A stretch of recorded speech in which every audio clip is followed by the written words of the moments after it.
नमस्कार साथियों।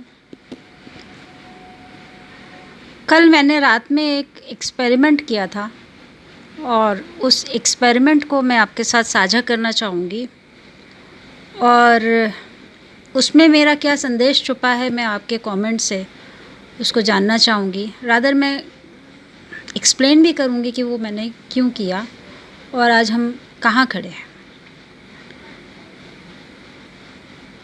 कल मैंने एक एक्सपेरिमेंट किया कि मैंने एक ग्रुप बनाया, व्हाट्सएप ग्रुप, और मेरे जो कॉन्टैक्ट्स हैं, कॉन्टैक्ट बुक में कम से कम 3000 से ऊपर नंबर रजिस्टर्ड हैं। और उस ग्रुप को बनाने के बाद मैंने स्टेटस पे शेयर किया, अपने ग्रुप में शेयर किया। वो ग्रुप का नाम था मेरे नाम से, वेल विशर ग्रुप था वो। और मैं ये देखना चाहती थी कि इन 3000 कॉन्टैक्ट्स में या जितने ग्रुपों में मैं जुड़ी हुई हूँ या जो लोग मेरे आसपास हैं, जो लोग मेरे से मिलते जुलते हैं, are they my well wisher. और बड़ा मज़ेदार अनुभव हुआ मुझे, जो मैं आपके साथ साझा करना चाहूँगी। उससे पहले मैं अपने 2 ऐसे लोगों से क्षमा प्रार्थी हूँ जिन्हें मैंने उस ग्रुप से रिमूव कर दिया था। और वो रिमूव करने की वजह ये थी कि उस ग्रुप को मैं कंटिन्यू नहीं करना चाहती थी। बाद में मैंने उसको अभी तक कंटिन्यू रखा हुआ है।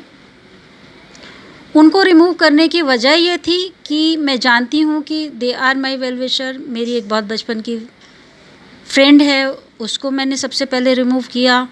और एक हमारे सोशल वर्कर साथी हैं, छोटा भाई जैसे हैं, प्रवीण गुलाटी, उसको मैंने रिमूव किया। तो मैं उनसे क्षमा प्रार्थी हूँ, उसको अदरवाइज़ ना लें। ये एक एक्सपेरिमेंट का पार्ट था और मैं देखना चाहती थी इनके रिएक्शंस कैसे हैं। तो मेरी फ्रेंड का रिएक्शन आया, लेकिन प्रवीण का रिएक्शन अभी तक नहीं आया है। बाद में आएगा, इस वीडियो को देखने के बाद तो और बात है। मज़ेदार बात ये है कि उस 3000 कॉन्टैक्ट्स में मेरे वेल विशर्स सिर्फ 10 थे। और 10 में भी एक तो मेरे खुद के फादर, उन्होंने उस ग्रुप को ज्वाइन किया। मेरे एक अंकल, उन्होंने ग्रुप ज्वाइन किया। और जो लोग मेरे वेल विशर हैं, दिल से हैं, उनका बहुत शुक्रिया, और उन्होंने ज्वाइन किया। मैं इस एक्सपेरिमेंट के साथ आपको कहना ये चाहती हूँ कि हम लोग आज जिस दुनिया में जी रहे हैं, सोशल मीडिया के दुनिया में, और बहुत परेशान रहते हैं अपने आप को ये बताने के लिए कि हम क्या हैं, हमारे पास कितने लोग हैं, हमारे कितने फॉलोअर्स हैं, हमारे कितने फ्रेंड्स हैं।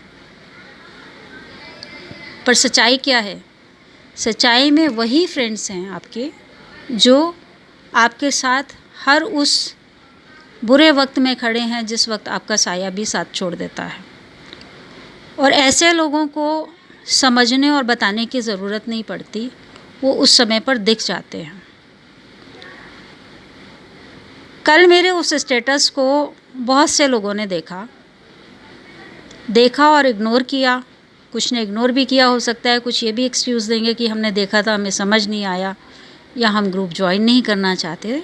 खैर, जो भी हो, इस तरह के एक्सक्यूज़ेस आ सकते हैं, ये मैं आपको बता रही हूँ। लेकिन मैं इस एक्सपेरिमेंट के माध्यम से आपको ये बताना चाहती थी कि आप आज जिस स्थिति में हो, हमारी जो आज का सामाजिक संरचना बनती जा रही है, जो सामाजिक ढांचा खड़ा हो रहा है, वो बड़ा एक तरह से कहा जाए तो बहुत सोचने की बात हो गई है कि हम कहाँ खड़े हैं। हम लोग दिखावे की ज़िंदगी जी रहे हैं और इस दिखावे की ज़िंदगी से हमें बाहर आने की ज़रूरत है। किस बात का दिखावा करना हमें, जब हमारे खुशियों से, हमारे सुख से लोग प्रसन्न नहीं होते। किस बात का दिखावा करना, किस बात के लिए परेशान होना जब हमारी तकलीफ़ों में लोग खड़े नहीं होते। तो ऐसे समाज को, ऐसे सड़े गले सोच के लोगों के बीच में अगर आप हो, तो आप कितने सुरक्षित हो, आप ये समझ सकते हो। आज हमारे समाज में बहुत सारी मानसिक विकृतियाँ पैदा होती जा रही हैं। कल ही एक मैंने वेबिनार भी वेब मीटिंग भी ज्वाइन की थी, जो हमारे सामाजिक स्ट्रक्चर को बता रहा था और मानसिक रोगों की बढ़ती स्थिति के बारे में चर्चा हो रही थी। तो मैंने सोचा कि एक्सपेरिमेंट करती हूँ और इस एक्सपेरिमेंट के माध्यम से मैं आप तक अपनी बात रखती हूँ। शायद आपको ये बात समझ आ सके।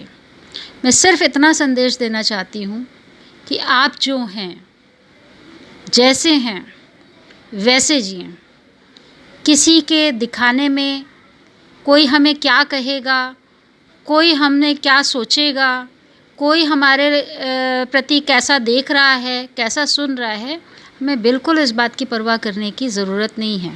क्योंकि आज का समाज उस स्थिति से बहुत ऊपर उठ चुका है। हर व्यक्ति अपने आप में, अगर मैं ये कहूँ कि अकेला है, तो ये गलत बात नहीं होगी। इसमें 2-3 सामाजिक विकृतियों के बारे में भी मैं बात करना चाहूँगी। पहले हम लोग मनुष्य, देखिए, जन्मजात प्रकृति से ही सामाजिक प्राणी है, झुंड में रहता आया है और आज भी झुंड में रहता है। ऐसा नहीं है कि आप लोगों का ग्रुप है तो 2 आपके साथी नहीं होंगे, ऐसा नहीं है। लेकिन जिनके 2 साथी भी आपके पास ऐसे नहीं हैं जिनसे कि आप अपनी बात कह सकें, तो ये बड़ी दयनीय स्थिति है। इस पर ज़रूर विचार करिए। आपको अपने आसपास ऐसे लोगों की कड़ी बनाने की ज़रूरत है जो आपके बुरे वक्त में आपके साथ हों और निस्वार्थ साथ हों। ऐसा नहीं कि आपके साथ वो इसलिए जुड़े हुए हैं कि कल को आपसे उनको कोई फ़ायदा उठाना है। हमारे समाज की स्थिति में आज वो लोग आपके साथ जुड़ते हैं जो आपसे या तो फ़ायदा उठाना चाहते हैं या आपसे उनको फ़ायदा हो रहा है। निस्वार्थ भाव से जुड़ने वाले लोग बहुत कम होते हैं और अगर ऐसे लोग हैं तो आप भाग्यशाली हैं। मैं भी बहुत भाग्यशाली हूँ कि मेरे पास कुछ ऐसे लोग हैं जो निस्वार्थ भाव से मेरे साथ जुड़े हुए हैं और मैं कामना करती हूँ कि आप सबके साथ भी ऐसे लोग ज़रूर हों और इस तरह के एक्सपेरिमेंट आप भी कर देखिए। आपको अपनी स्थिति का आभास हो जाएगा कि आप कहाँ खड़े हैं, क्या कर रहे हैं और क्यों कर रहे हैं। हम लोग अपने परिवार की धुरी और अपने दोस्तों की धुरी से अगर दूर हो रहे हैं तो वापस अपने समाज में आइए। इस वर्चुअल लाइफ में कुछ नहीं रखा हुआ। हालांकि आप लोग जानते हैं, मैं कोई नई बात नहीं कह रही हूँ, लेकिन इसको जब अनुभव करेंगे तो आपको सत्य पता चलेगा और जब सत्य पता चलता है तो स्थिति अपने आप ठीक हो जाती है। मैं इन्हीं शब्दों के साथ विराम देती हूँ। इस पर विचार ज़रूर करिए। धन्यवाद।